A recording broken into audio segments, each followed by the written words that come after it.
से तरह सब नदियाँ, पोखर, झरने और समंदर, ज्वालामुखी हजारों फिर भी सोते धरती माँ के अंदर। जैसा सूरज तपता आसमान में, धरती के भीतर भी दहकता है, गोद में लेकिन सबको साथ सुलाती है, धरती इसीलिए तो माँ कहलाती है। धरती माँ के चरणों में हमारा नमस्कार। आप सभी भक्तों को जय श्री सीताराम, जय श्री राधे श्याम। आप सभी भक्तों के लिए परम दिव्य शक्ति पर आज आपको धरती माँ की प्राचीन कहानी सुनाई जाएगी। यदि आपने सभी व्रत उपवास किए हैं लेकिन धरती माता की कहानी नहीं सुनी और व्रत नहीं किया, उद्यापन नहीं किया, तो मृत्यु उपरांत परलोक में खड़े रहने के लिए धरती माता धरती नहीं देगी। यह कहानी एक बूढ़ी माँ और उसके 7 बेटे बहुओं की कहानी है। इस कहानी में आपको धरती माँ की पूजा विधि के बारे में भी बताया जाएगा। आप प्रेम पूर्वक इस कहानी का श्रवण कीजिए, आपका इहलोक और परलोक दोनों सुधर जाएंगे। एक बार की बात है कि एक गांव में एक बूढ़ी माई रहती थी। बूढ़ी माई का परिवार बहुत बड़ा था। उसके परिवार में उसके 7 बेटे, बहुएं और उनके बच्चे थे।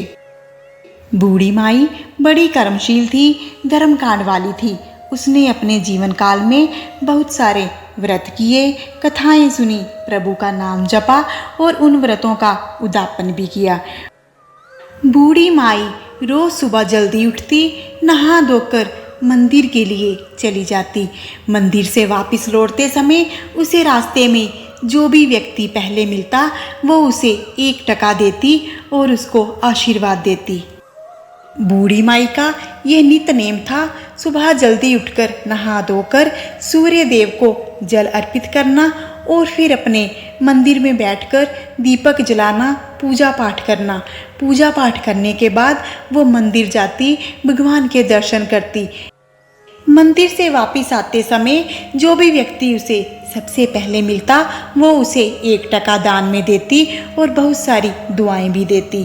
घर आकर वो तुलसी माता को जल अर्पित करती। उसके बाद बूढ़ी माई रसोई घर में जाकर थोड़ा सा आटा लगाती और उसके ऊपर माँ अन्नपूर्णा के नाम का अपने हाथ का छाप छोड़ती और फिर एक पेड़ा लेकर गाय माँ को खिलाने जाती। गाय माँ को पेड़ा खिलाकर बूढ़ी माई कुत्ते के लिए भी रोटी बनाकर उसको खिलाया करती। गाय माँ को पेड़ा खिलाने के बाद और कुत्ते को रोटी खिलाने के बाद बूढ़ी माई पक्षियों के लिए दाने डाल दिया करती। यह बूढ़ी माई का नित्य नेम था। बूढ़ी माई एक धर्मात्मा थी। एक दिन बूढ़ी माई बैठकर बच्चों को प्रभु की लीलाओं के बारे में बता रही थी। तभी सारी बहुएं और बेटे उनके पास आए। बूढ़ी माई के 7 बेटों और बहुओं में से सबसे बड़े 6 बेटे और बहुओं ने आपस में फैसला कर लिया था कि अब वो बूढ़ी माई और उसके छोटे बेटे बहू के साथ नहीं रहेंगे, वो अलग हो जाएंगे। बूढ़ी माई के 6 बेटे और बहुएं आकर बूढ़ी माई से कहती हैं कि माताजी, अब हम इकट्ठे नहीं रह सकते, हमें हमारा हिस्सा दे दीजिए, हम अलग होना चाहते हैं। बूढ़ी माई ने कहा कि जैसी आपकी इच्छा। बूढ़ी माई ने उन सबको उनका हिस्सा दे दिया और बूढ़ी माई ने अपने छोटे बेटे और बहू से भी कहा कि आप लोग भी अपना हिस्सा ले लीजिए और आप भी अपनी मर्जी से जहाँ रहना चाहते हैं वहाँ रह सकते हैं। परंतु बूढ़ी माई का छोटा बेटा और बहू बड़े समझदार थे, उनको अपना कर्तव्य पता था। उन्होंने कहा कि माँ, हम आपके साथ ही रहेंगे, हम कहीं नहीं जाएंगे। यह सुनकर बूढ़ी माई अत्यंत खुश हुई और उसने अपने बेटे और बहू को गले से लगा लिया और उन्हें आशीर्वाद दिया। बूढ़ी माई के बड़े 6 बेटे और बहुएं अपने अपने परिवार के साथ अलग अलग रहने लगे। बूढ़ी माई अपने छोटे बेटे और बहू के साथ अपने पुश्तैनी घर में ही रहने लगी। एक दिन बूढ़ी माई पक्षियों के लिए दाना पीस रही थी। तभी वहाँ पर उसकी पड़ोसन उसकी मदद करने के लिए आ जाती है।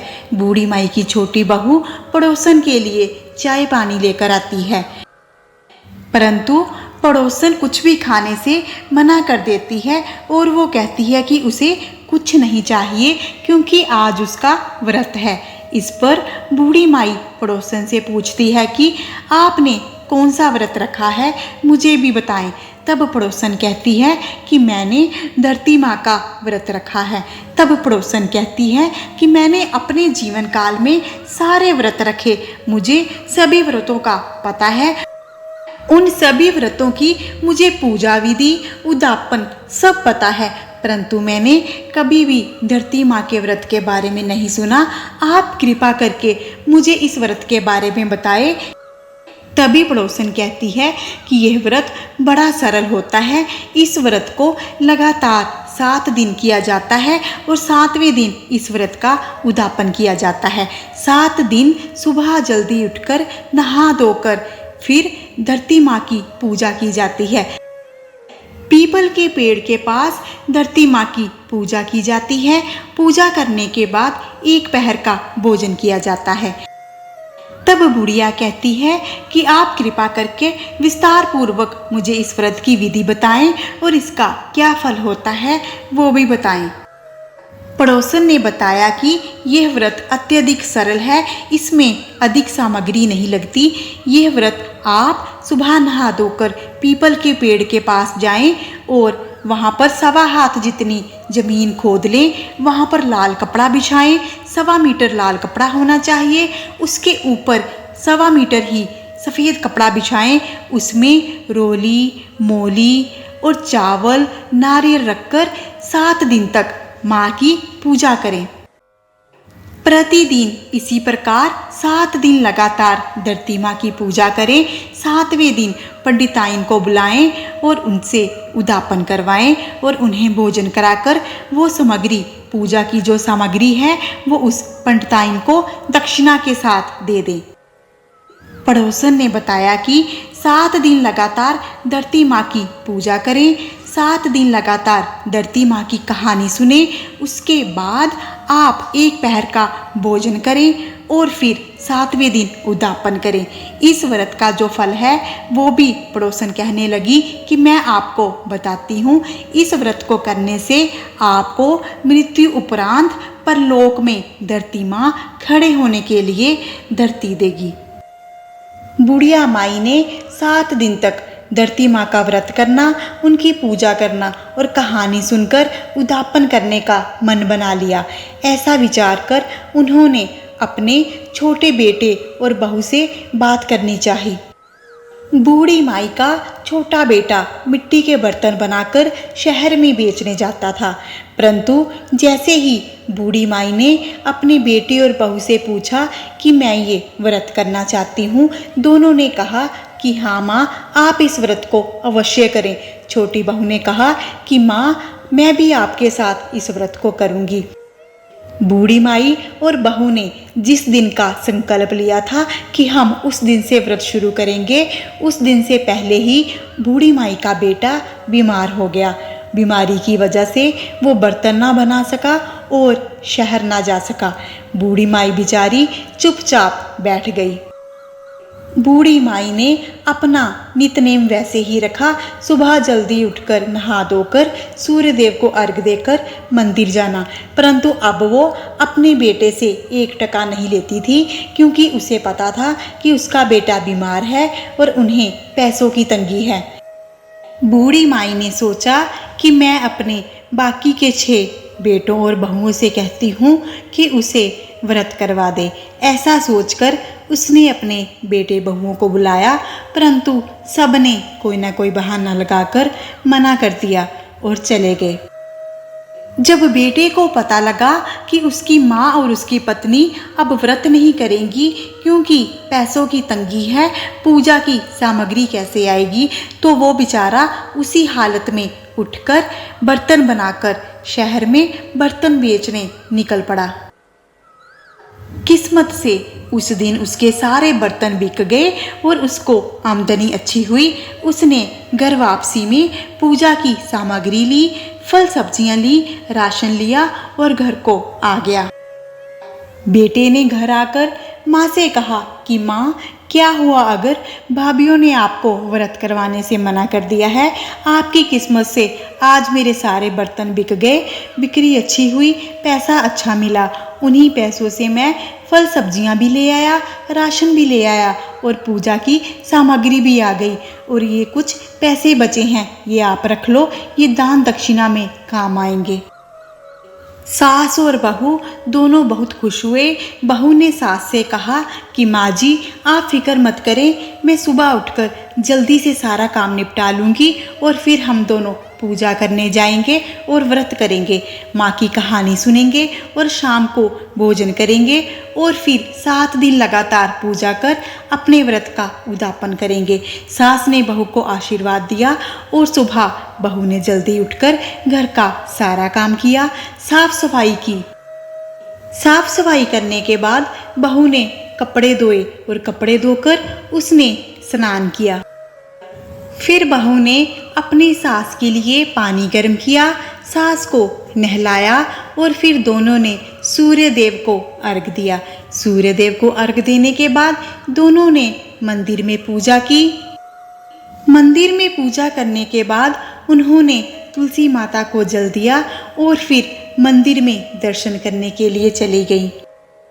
मंदिर में दर्शन करने के बाद जब वो वापस आए तो रास्ते में सास ने जो पहला व्यक्ति उसे मिला उसको 1 टका दिया, आशीर्वाद दिया और घर लौट आए। घर लौटकर बहू ने पानी भरा और फिर पशुओं को चारा पानी दिया। पशुओं को चारा पानी देने के बाद बहू ने पक्षियों के लिए दाना डाला और फिर रसोई घर में चली गई। बूढ़ी माई की छोटी बहू बड़ी आज्ञाकारी थी। उसे अपनी सास के धर्मकांड बड़े अच्छे लगते थे। उसने अपनी सास को जैसे जैसे करते देखा, उसने वो सब सीखकर अपनी दिनचर्या में अपना लिया। बूढ़ी माई अपने छोटे बेटे और बहू से बड़ी खुश थी क्योंकि उसकी बहू और बेटा उसकी आज्ञा का पालन करते थे। फिर बहू ने अपनी सास के साथ मिलकर रसोई घर में आटा लगाया और उसके ऊपर अपने हाथ की छाप छोड़ी और अन्नपूर्णा माँ का नाम लिया। अन्नपूर्णा माँ को स्मरण करते हुए उन्होंने खाना बनाया। पहली रोटी उन्होंने गाय माँ को खिलाई और आखिरी रोटी उन्होंने कुत्ते को डाली। उसके बाद बहू ने अपने पति को खाना खिलाया और फिर दोनों सास बहू पीपल के पेड़ के पास जाकर धरती माँ की पूजा करने लगी। 1.25 हाथ जितना जमीन पर गड्ढा खोदकर उसके ऊपर लाल कपड़ा 1.25 मीटर बिछाया और उसके ऊपर सफ़ेद कपड़ा 1.25 मीटर बिछाकर उसमें रोली, मोली, नारियल और चावल डालकर धरती माँ की पूजा करी और फिर कहानी सुनी। ऐसा करने के बाद वो वापस अपने घर आए और घर आके उन्होंने चाय पानी पिया। 1 पहर का भोजन किया और फिर लगातार 7 दिन तक धरती माँ की पूजा की, पीपल के पेड़ की पूजा करी और फिर धरती माँ की कहानी सुनी और 7वें दिन पंडिताइन को बुलाकर उद्यापन करवाया। उद्यापन करवाने के बाद पंडिताइन को प्रेम के साथ भोजन करवाया। उन्हें पूजा की सामग्री दी। पूजा की सामग्री के साथ 11.25 रुपये दक्षिणा दी और साथ में साड़ी, ब्लाउज और पेटीकोट भी दान में दिया। उद्यापन करने के बाद अगले दिन जब बहू पानी भरने के लिए कुएं के पास गई तो उसने वहाँ एक सोने चांदी हीरे जवाहरात से भरा हुआ एक मटका देखा। बहू वो मटका घर ले आई। उसने घर आकर सास को बताया तो सास ने कहा कि ये धरती माँ ने दिया है, धरती माँ ने हमें आशीर्वाद दिया है। दोनों सास बहू खुशी में थे। उन्होंने धरती माँ को धन्यवाद किया, उनको प्रणाम किया और उनसे प्रार्थना की कि वो सदा ही उनके ऊपर अपना आशीर्वाद वाला हाथ रखें। जब बूढ़ी माई के बाकी बेटे बहुओं को इसके बारे में पता लगा तो वो वापस अपनी माँ के पास आ गए। उन्होंने अपनी माँ से क्षमा मांगी और वापस अपनी माँ के साथ हवेली में ही रहने लगे। धरती माँ के आशीर्वाद से बूढ़ी माँ खुशी खुशी अपने परिवार के साथ रहने लगी और धरती माँ का शुक्र करने लगी। और फिर मृत्यु उपरांत बूढ़ी माई को स्वर्गलोक में निवास स्थान मिला। जय हो धरती माँ की। हे धरती माँ, जिस प्रकार आपने बूढ़ी माई और उसके परिवार पर कृपा की, उसकी बहू पर कृपा की, उस प्रकार इस कथा को, इस कहानी को कहने वाले और श्रवण करने वाले के ऊपर भी माँ कृपा करें, अपना आशीर्वाद दें। जिन घरों में नित्य नेम से पूजा पाठ किया जाता है, सुबह जल्दी उठकर नहा धोकर सूर्य देव को जल दिया जाता है, तुलसी माँ को सींचा जाता है, घर के मंदिर में दीपक जलाया जाता है, पाठ पूजा की जाती है, गाय माँ को पेड़ा दिया जाता है, कुत्ते को आखिरी रोटी खिलाई जाती है, पशुओं को चारा दिया जाता है, पक्षियों को दाना दिया जाता है, उन घरों में परमात्मा की विशेष रूप से कृपा होती है। बुढ़िया माई की बहू बड़ी आज्ञाकारी थी। वो अपनी सास के कहे अनुसार ही चलती थी। उसकी बाकी बहुएं सास को छोड़कर चली गई, परंतु छोटी बहू ने और छोटे बेटे ने अपनी माँ का साथ दिया, तो धरती माँ ने उन पर अपार कृपा करी।